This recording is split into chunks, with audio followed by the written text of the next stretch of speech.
Predictions. Listen, I was the best trader in the fucking world, one of the biggest banks in the world, because I make predictions that are fucking right.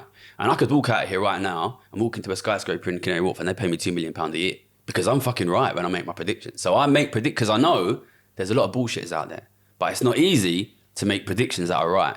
So I'm dropping them all the time. You talk about, we'll come back to your story in a second, but while we're on this topic, you talk about economists and the incentives that exist and these points around predictions. And your video was around why your economists are bad, I believe.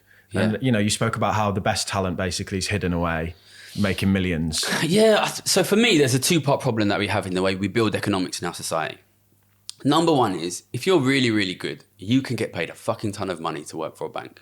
Like literally £2 million a year. If you're really good. And, I was getting paid that when I was like 24. You could get paid, I probably could be getting paid way more than that if I stayed in it, right? So that's number one. So there's this massive magnet pulling anyone who is good out of, where society kind of needs them, government, academia, media, civil service, where your society needs the good economists. And number two, when you are in places like academia or like media, there's no real good way, if you are good, to really clearly demonstrate that.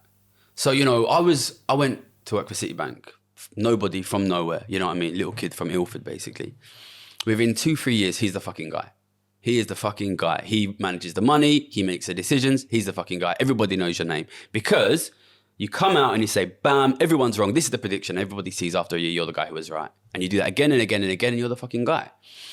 I went to Oxford to do a master's. When did I start? 6 years ago.